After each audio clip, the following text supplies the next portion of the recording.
Il est clair que l'agrément constitue d'une certaine manière une défaite. Les gens ont milité pour que cette convention ne soit pas agréée, et elle va l'être. Elle va l'être. Mais les intermittents ont aussi une spécificité, c'est qu'on les fout à la porte, ils rentrent par la fenêtre.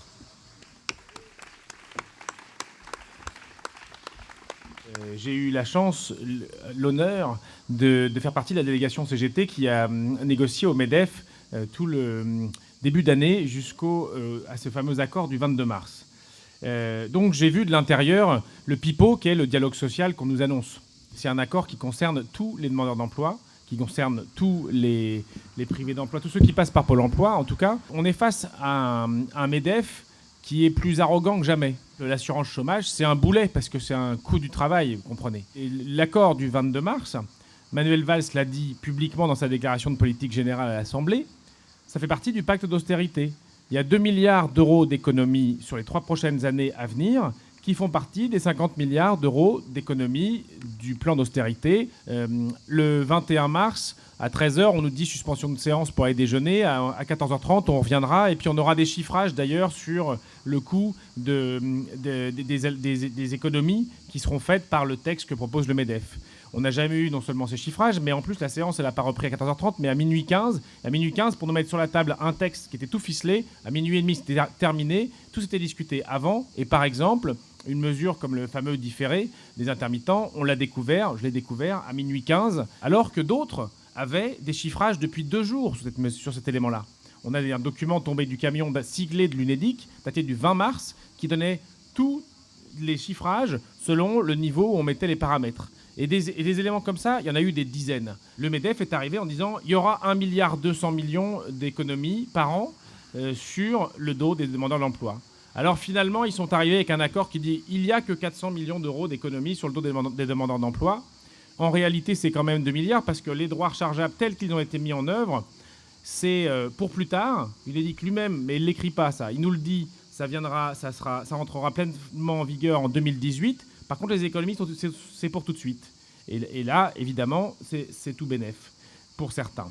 And I love to live so pleasantly. Live this life of luxury, lazing on a sunny afternoon. In the summertime, in the summertime, in the summertime, in the summertime, in the summertime.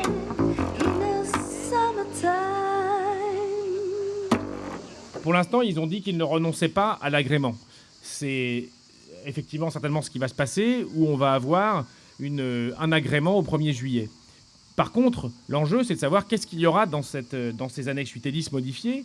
Évidemment, nous, on y va avec nos propositions, qu'on débat depuis plus de 10 ans.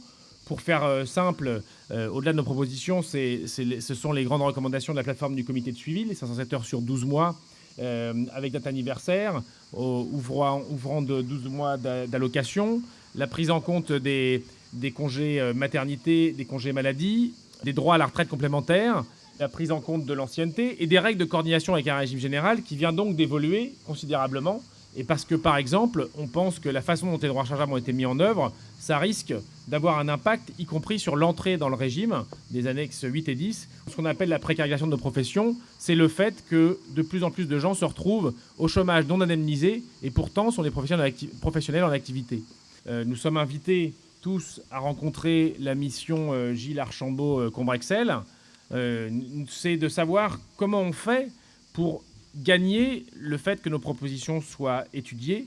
Et par ailleurs, alors ça c'est dans le cadre de la mission qui se cantonne aux annexes 8 et 10, et comment on fait pour faire en sorte que la démocratie sociale soit véritable, faire en sorte que l'UNEDIC soit gérée complètement autrement. Je rappelle juste qu'en 1958, l'UNEDIC a été créée en pleine guerre froide pour faire plaisir à FO notamment, alors que le programme du Conseil national de la résistance disait qu'on aurait une 5e branche de la sécurité sociale qui serait consacrée au risque chômage et que la sécurité sociale, par ailleurs, dans le programme du CNR, il était question qu'elle soit, ce qui était le cas jusque dans les fin des années 60, qu'elle soit gérée par des administrateurs salariés et élus. Et là, on serait dans une autre situation. Notre credo, c'est de dire, nous, on doit faire en sorte d'arriver à des négociations avec un rapport de force. Et ce qui se passera dans la mission Gilles, c'est si on obtient quelque chose, c'est seulement si on trouve les moyens d'être mobilisés tous jusqu'à ce qu'on gagne, c'est-à-dire jusqu'à fin 2014, et qu'on s'organise pour lutter, d'une part nous-mêmes sur tous nos lieux de travail. Donc se pose la question de la grève et des formes qu'elle peut prendre, qui sera décidée par les artistes et techniciens du spectacle eux-mêmes, et c'est eux qui peuvent la décider, pas venus de l'extérieur.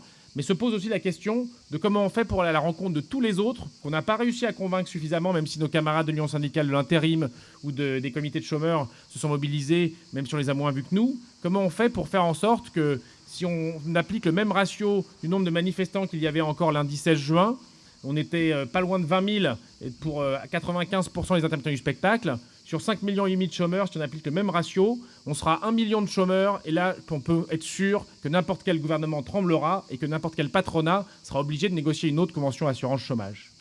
Rest your weary head and let your heart decide. It's so easy when you know the rules. It's so easy. All you have to do is fall in love, play the game. Everybody play the game of love. Le salarié du restaurant d'Avignon qui tient son job parce qu'il y a un festival, il cotise comme nous à l'UNEDIC, il cotise au pot commun. Il n'y a pas de caisse spécifique pour les intermittents, pour les intérimaires, ni pour aucune autre annexe.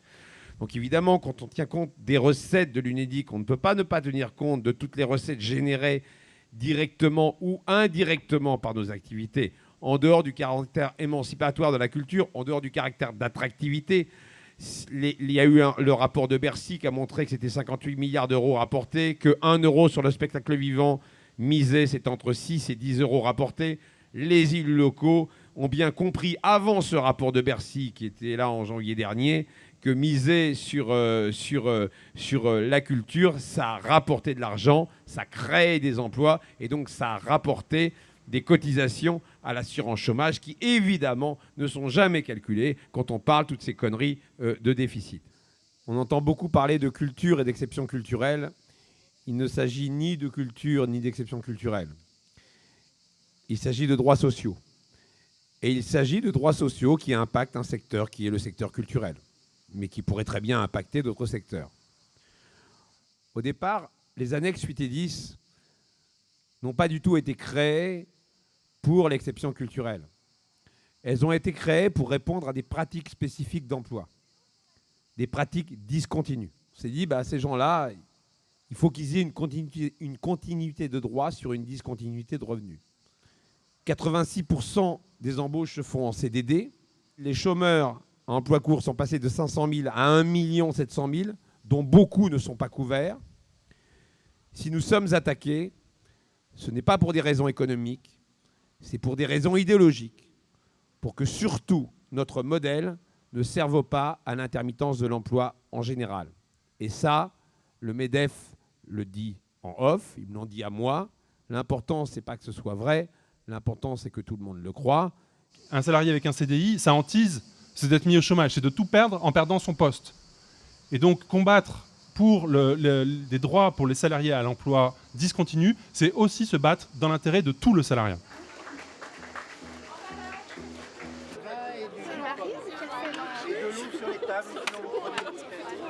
Pour être avec les copains, pour voir comment ça se passe sur le festival, parce que je pense que ça va être vraiment bien.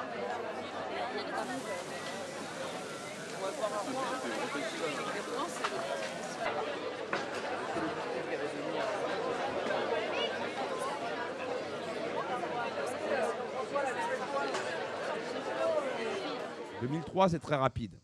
Ça se résume en une phrase. Ce sont les exclus du régime qui financent les assédiques versés aux salariés à haut revenu. En fait, on a fait un transfert de fonds des plus pauvres vers les plus riches. Comment expliquer qu'un accord qui fait 70% de précarité en plus, qui élimine des gens pendant 1 mois, 2 mois, 3 mois, 4 mois, 5 mois, 6 mois de l'assurance chômage, avec des gens qui, comme disait Denis, vont passer au régime général parce qu'ils vont faire des petits boulots ou passent par la case RSA. Comment expliquer qu'à population égale, cet accord coûte aussi cher que le précédent ? Eh bien parce qu'effectivement, on fait des économies sur les plus pauvres, mais pendant ce temps-là, on rémunère des gens qui n'étaient pas avant. Le problème de cet accord, C'est pas tant l'argent qui est dépensé, ce milliard-là, il vous a été raconté pour que tout le monde ronge un frein, pour que tout le monde mange son os. Le problème de cet accord, c'est pas l'argent qui est dépensé, mais comment il est dépensé et vers qui on le dépense. Et évidemment, on arrive à tout le problème de la capitalisation, parce que c'est un accord capitalisé où plus vous travaillez, plus vous gagnez, plus vous avez gagné de pognon. Eh bien, l'assurance chômage, ce n'est pas un placement financier. Ça doit être un accord redistributif. On doit à un moment donné, l'assurance chômage a été pensée, les actifs travaillent pour les inactifs, comme l'a dit Denis, les bien portants travaillent pour les malades, les bien portants cotisent pour les malades. Et imaginez une sécurité sociale qui ferait cotiser beaucoup plus les personnes âgées parce qu'elles ont plus de risques de tomber malades. Ça, c'est le principe de l'assurance privée. On parle toujours des intermittents du spectacle, mais depuis le début, nous replaçons ça dans le contexte. Pour les intérimaires, c'est entre 50 et 300 euros de pouvoir d'achat en moins par mois. Pour les chômeurs à emploi court, c'est les droits rechargeables. Les droits rechargeables, c'est le rêve du MEDEF. Ça va être la course au petit boulot, avec des droits de misère. Ces droits rechargeables, effectivement, comme l'a dit Denis, je pondérerai ce qu'il a dit, mais en pire. Ce n'est pas ça risque de poser problème, c'est que ça va poser problème. Parce que les droits rechargeables sont indéfinis dans le temps, et pour le moment, on ne pourra pas aller dire on les stoppe.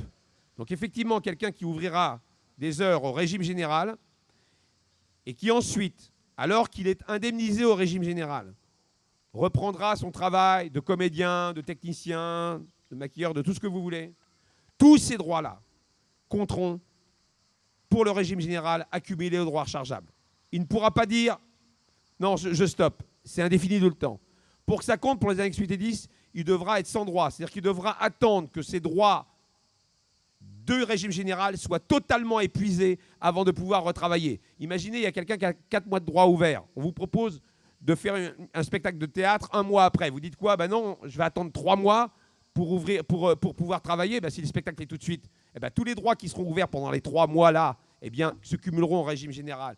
Nous sommes 3,5% de chômeurs indemnisés et nous percevons 3,4% des dépenses. Si vous prenez 110 000 chômeurs, une moyenne de 110 000 chômeurs au hasard, actuellement, ça coûte 1,3 milliard. Nous sommes 110 000 indemnisés. Donc je le redis, nous ne pesons pas 1 euro de plus qu'un chômeur normal. Si le MEDEF supprimait les années 8 et 10, ces gens-là, ils seraient bien quelque part. Donc ils seraient au régime général. Et donc ils ont fait le calcul. Effectivement, au régime général, on coûterait 320 millions d'euros en moins. Et donc ils en ont déduit que notre régime était un surcoût de 320 millions d'euros. Et alors là, il y a un problème. On ne peut pas dire qu'on coûte la même chose qu'un chômeur normal et dire que nous sommes en surcoût. Alors comment ils font 320 millions d'euros d'économie en arrêtant d'indemniser une partie de la population des intermittents? Mais si vous prenez 110 000 personnes au régime général et que vous les mettez au régime intermittent, vous ferez les mêmes économies parce que vous arrêterez d'indemniser une partie de cette population aussi. Je m'explique très simplement, au régime général, pour être au régime général, il faut faire 610 heures en 28 mois. Les critères d'accès sont plus larges. Mais surtout, si vous êtes couvert par l'emploi stable, vous pouvez toucher jusqu'à 2 ans ou jusqu'à 3 ans d'indemnité, si vous avez plus de 50 ans. Nous, c'est 243 jours, 8 mois. Imaginez si on arrêtait, si un cadre était basculé au régime intermittent. Actuellement, il peut toucher jusqu'à 2 ans, voire jusqu'à 3 ans. Là, au bout de 8 mois, on lui dirait « vos indemnités sont supprimées ». Imaginez les économies qu'on ferait. Donc on pourrait aussi trouver 300 millions d'euros d'économies si on basculait des gens de l'emploi stable dans le régime intermittent. Et si tout le monde était intermittent, peut-être qu'on ferait des grosses économies. Simplement, il y en a un. Le régime qui couvre l'emploi stable n'est pas du tout plus économique que les intermittents. Il y en a un qui est simplement pensé pour l'emploi stable et l'autre qui est pensé pour l'emploi discontinu. Et quand vous mettez une personne de l'emploi discontinu dans l'emploi stable, eh ben, il passe à travers les mailles du filet et il risque de ne plus être indemnisé. Idem pour le contraire. Le but, c'est de faire comme dans plein de pays, d'avoir un volant de précaires. Et ces précaires-là, il ne faut pas qu'ils aient trop de droits, il ne faut pas que ça coûte trop cher. Il faut qu'ils soient à disposition. Donc on a mis au point un système de refonds d'activité réduite et de droits rechargeables qui vont permettre à ce que chacun soit sous la pression du moindre petit boulot à accepter. Quand un État nous dit « l'austérité, c'est pas nous », l'austérité, c'est l'Europe, et hélas, on essaie de faire ce qu'on peut, mais on ne peut rien faire pour le moment. On est obligé de rembourser la dette. Mais alors là, sur la précarité, c'est bien la puissance nationale qui peut agir. Quel meilleur levier que l'assurance chômage? Et là, au nom du dialogue social, on ne peut qu'avaler la couleuvre. Et donc on a un Rebsamen qui, le 9 mars dernier, soutient nos propositions et qui après fait « je ne peux que signer parce que l'accord est majoritaire ». Le plus grand scandale dans ce pays, c'est que ces 6 chômeurs sur 10 ne sont pas indemnisés. En période de crise, c'est un massacre. Imaginez 6 malades sur 10 qui ne soient pas couverts par la sécurité sociale. Eh bien, il est grand temps que dans ce pays, le chômage soit une grande cause nationale et que l'État reprenne en main cette question. Merci.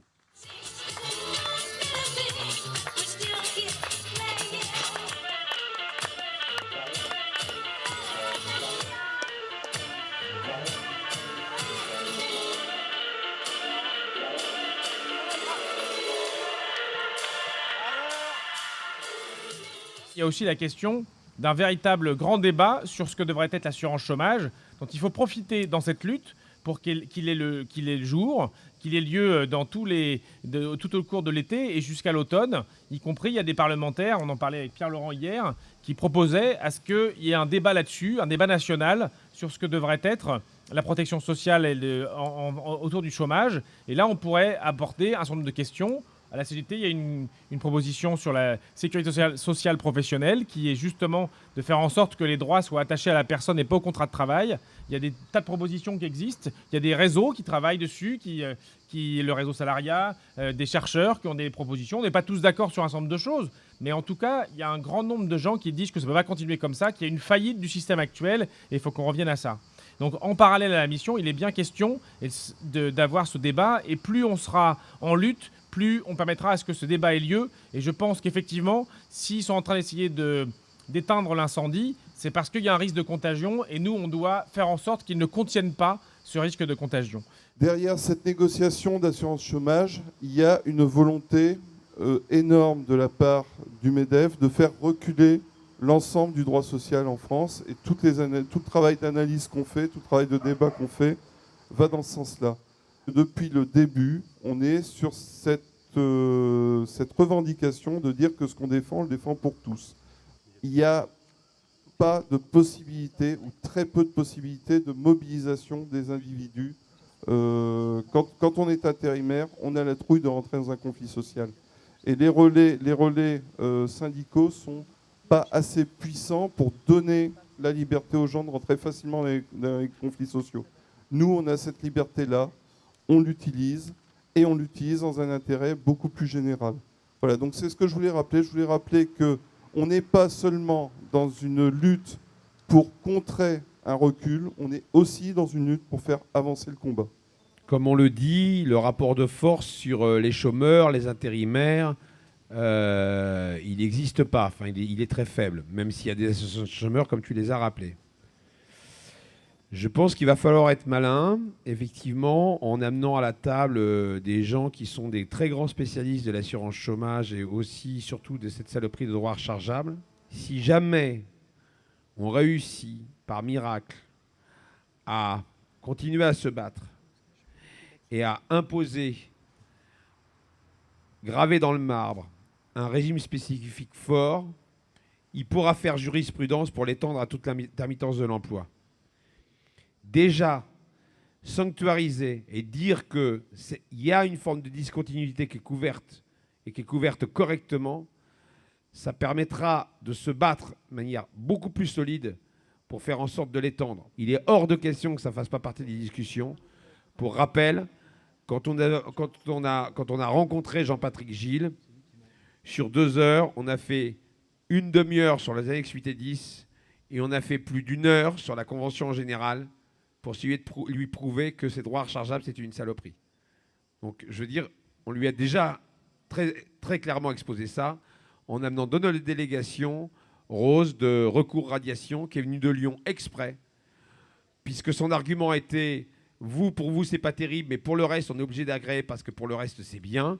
Eh bien, on lui a démontré pendant 1 heure que le reste était encore plus ou aussi catastrophique que ce qui nous était imposé à nous. Les techniciens du IN d'Avignon ont sorti un texte qui est remarquable, on leur a dit tout à l'heure, et c'est pas pour faire de la flagornerie, mais qui a dit « Non merci, nous ne sommes pas des pauvres, nous ne sommes pas une troupe que le roi entretient pour son bon plaisir. Nous sommes des travailleurs et nous avons des droits sociaux, et c'est pour ça qu'on veut que ça reste dans le régime interprofessionnel. Donc là, il y a eu un recul entre jeudi soir et la lettre de mission, puisque le gouvernement a été obligé d'écrire pour qu'on puisse venir, est obligé d'écrire que non, il n'y aura pas de caisse autonome et qu'on restait bien dans le cadre de la solidarité interprofessionnelle. Et ça s'est fait en quelques jours. Ce qui veut dire qu'ils ont vraiment la trouille de nous. Si on s'est dit, et c'est peut-être une erreur d'analyse, mais je ne crois pas, on s'est dit que maintenant, si on ne va pas, pour continuer à défendre des droits, avec une pression qui doit continuer jusqu'au mois de décembre, avec un mouvement qui doit continuer jusqu'au mois de décembre, qui va nous permettre de débattre et de continuer à essayer d'élargir ce qu'on a gagné sur les annexes 8 et 10, pour l'instant on a gagné une constatation, c'est se tirer une balle dans le pied parce qu'on perd l'occasion, la mission ne commencera pas, et on perd l'occasion d'avoir des lieux de débat pendant 6 mois, et y compris d'avoir des tribunes dans lesquelles on va expliquer ce qu'on défend et le fait qu'on le défend pour tous.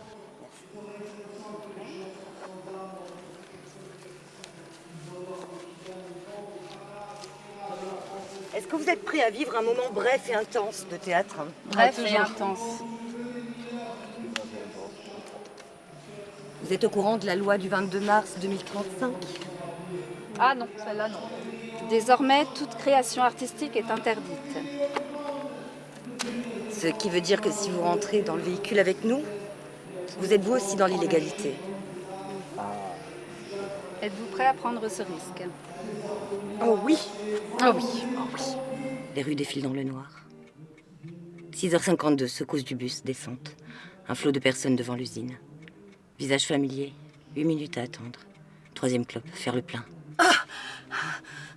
Ça y est, j'ai mes crampes au ventre qui reviennent.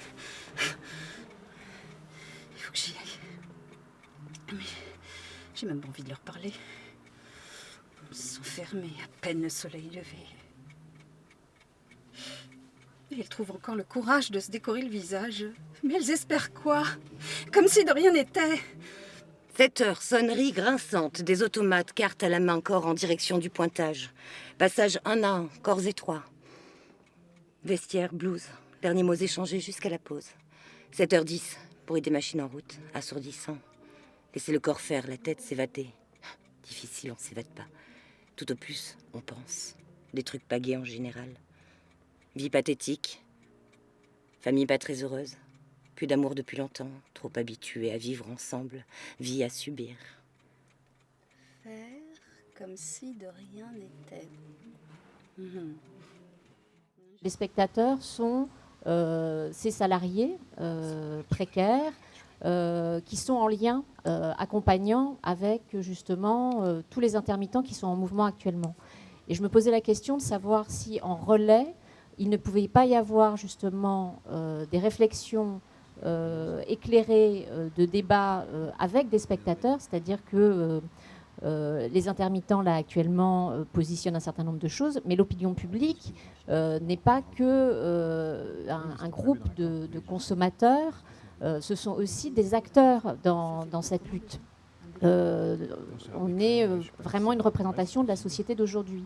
Comment inscrire une dynamique de spectateurs dans cette lutte? Il y a les spectateurs, etc., mais il n'y a pas que les spectateurs, il y a aussi l'opinion publique en général, les journalistes, etc. Et que là, on voit bien qu'à travers les questions qui sont posées par les intermittents, il y a beaucoup de gens qui bougent. Il y a beaucoup de gens qui se sentent concernés, qui s'interrogent sur cette question des droits continus pour les salariés à l'emploi discontinu. Moi, j'ai eu beaucoup de retours de militants de la CFDT qui m'expliquent qu'ils sont un petit peu bousculés par ce qui se dit, ce qui se raconte, qui sont bousculés dans leurs convictions et qui s'interrogent. Donc là, on a quelque chose qui est, il me semble, positif, parce qu'effectivement, il faut que les débats aient lieu, et j'ai une certaine confiance sur le fait que si les débats avaient lieu, si les questions étaient posées, eh bien, les réponses seraient un petit peu différentes, et l'opinion publique est, à mon avis, plutôt favorable quand on lui explique à ces combats. Alors, il y a ces combats sur les droits des salariés à l'emploi discontinu, mais il y a aussi la question qui a été évoquée du paritarisme, qui est une question énorme, qui est une question démocratique, simplement. Quid de la démocratie en matière d'assurance chômage, de droits des salariés, etc. Qui décide et comment? À la sortie de la guerre, en 1945, on a considéré qu'il y avait 2 salaires. Il y a un salaire que le patronat, le patron vous verse individuellement, celui qui va directement du compte de l'employeur au compte du salarié. Et puis il y a un deuxième salaire qui est un salaire collectif, qui va du compte de l'employeur au compte des caisses de sécurité sociale. Et c'est un salaire. C'est un salaire collectif. C'est un salaire qui nous sert collectivement à nous soigner, à avoir nos retraites, etc., etc. Et qui devait gérer ce salaire collectif ? Eh bien, en 1945, suite au Conseil national de résistance, évidemment, on a décidé que c'était les salariés qui devaient gérer ce salaire collectif. Et donc, il y avait des administrateurs de la sécurité sociale étaient uniquement des représentants des salariés. Il n'y avait pas de paritarisme. Il n'y avait pas un droit, la moitié des droits accordés au patronat. Le patronat était exclu de cette position-là. Donc quand le patronat dit, il n'a pas dit très longtemps, il a dit 2 jours, mais quand le patronat dit, s'il n'y a pas d'agrément, nous on se tire, eh bien chiche, pas de problème. Laissez les salariés gérer ce salaire qui est le leur. Ce n'est pas que cet accord UNEDIC, c'est un basculement de la société française entre des acquis du Conseil national de la résistance qui restent encore présents dans la société française, un basculement vers presque définitivement un néolibéralisme qui est à l'œuvre par exemple en Grèce, et on connaît l'état de la Grèce aujourd'hui, qui bientôt, si nous ne luttons pas maintenant, le combat demain contre tout ça, tout ce qui est en jeu maintenant, il sera de plus en plus dur parce qu'il faudra remonter en arrière. Et depuis que nous avons fait grève, depuis que les personnels du Printemps des comédiens et d'ailleurs, parce que la grève s'est propagée, et c'est ça qui a marqué les esprits au gouvernement comme ailleurs. Ce n'est rien d'autre que ces actions et cette grève. Eh bien, depuis, le gouvernement, le MEDEF, ses associés reculent pas à pas, pas encore assez, mais ils reculent. Et nous, de Montpellier, nous exhortons tous les autres, que ce soit les négociateurs, que ce soit vous tous ici présents, à prendre ce droit de grève, à prendre ce droit d'action face au déni de démocratie qui est en face de nous, à travers les négociations qui sont pipées, à travers toutes les trahisons dont a fait œuvre ce gouvernement et les autres. C'est ce droit de grève, c'est cette force qui est la nôtre, parce que nous sommes les plus nombreux. C'est tout ça qui nous fera réussir ce combat, peut-être demain, après-demain. Si nous tous, nous nous mettons en grève ou nous agissons dès demain, après-demain, dans les jours qui viennent, le gouvernement reculera. Il ne pourra pas faire autrement. C'est comme ça qu'il faut agir maintenant, au-delà des négociations. Si on continue le mouvement maintenant, vous arriverez plus fort sur la table des négociations. À mon sens, il ne faut rien lâcher maintenant, quelle que soit l'issue de cet agrément ou non, sachant qu'on reste quand même dans l'idée qu'il ne soit pas signé. Ça paraît peu probable que ça arrive.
Moi je serais moins inquiet si le monde fonctionnait de façon générale comme une assemblée généreuse. Façon loi 1901, ça m'irait bien. Heureux le bénévole s'envole quand l'actionnaire prend les nerfs. S'il y a une chose qui me console, c'est d'imaginer l'éducation populaire. Alors on invente et on braille, on fait des étincelles au bercail. Je trinque à l'associatif, car j'ai là le collectif. Moi je serais moins inquiet si le monde fonctionnait de façon générale comme une assemblée généreuse. Façon loi 1901, ça m'irait bien.